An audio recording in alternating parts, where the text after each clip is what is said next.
ဒီအိမ်လေးက431 square meter ကျယ်ပြီးတော့အိတ်ခန်း9ခန်းရေချိုခန်းအိမ်သာ6ခန်းကားပါကင်4စီးစာနေရပါဝင်ပါတယ်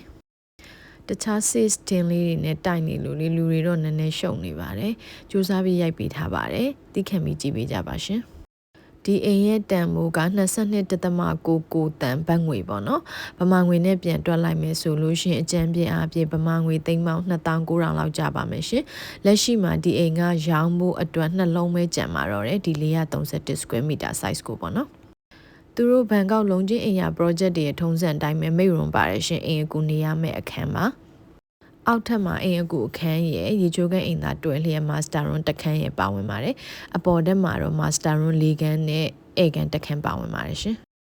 ဒီအိမ်ကဒုံမောင်းလေစိတ်နာမှာရှိတဲ့အိမ်ရ project တွေကတစ်ခုဖြစ်ပါတယ်ဘန်ကောက်မြို့လက်ကောင်ဖြစ်တဲ့ Central World ဘက်ကိုပြန်လာမယ်ဆိုရင်တော့ကား45မိနစ်လောက်မောင်းလာပါမယ်။ဒါကြောင့်မလို့ကားရှိထားဖို့လိုအပ်ပါတယ်ရှင်။ယထာစီးမာတို့ဘတ်စကားစီးမာတို့တက်စီခေါ်ဖို့တော့ကတိတ်မလွယ်ပါဘူးရှင်။အိမ်ရဝင်းရကြီးလို့ပါအိမ်ပေါင်း156လုံးပါဝင်ပါတယ်ဒီအိမ်ရ project မှာ။မိသားစုဝင်6ယောက်9ယောက်10ယောက်လောက်ထိဒီအိမ်ကကောင်းကောင်းမွန်မွန်နေလို့ရပါတယ်ရှင်။တချို့တွေဆိုမိသားစုလိုက်ပြောင်းလာကြတာပေါ့နော်မိသားစုမှာအဖိုးတွေအဖွားတွေရောမိခင်ဖခင်တွေသားသမီးတွေအဲ့လိုမျိုးလူရည်များတဲ့မိသားစုဝင်တွေအတွက်ဒီအိမ်ကအရင်တင့်တော်ပါတယ် promotion လေးတွေရှိပါတယ်ရှင် promotion ရှိတဲ့ချိန်မှာဝင်ပို့တန်ပါတယ်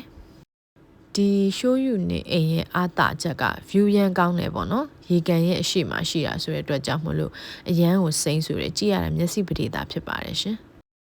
ဒီအိမ်တွေရဲ့ဖွဲ့စည်းပုံက kitchen ကတော့နည်းနည်းကျင်းတယ်မိဖို့ချောင်းကတော့နည်းနည်းလေးကျင်းတယ်ပေါ့နော် lease ဟို230အငှားစာချုပ်နဲ့ရပါမယ်ရှင်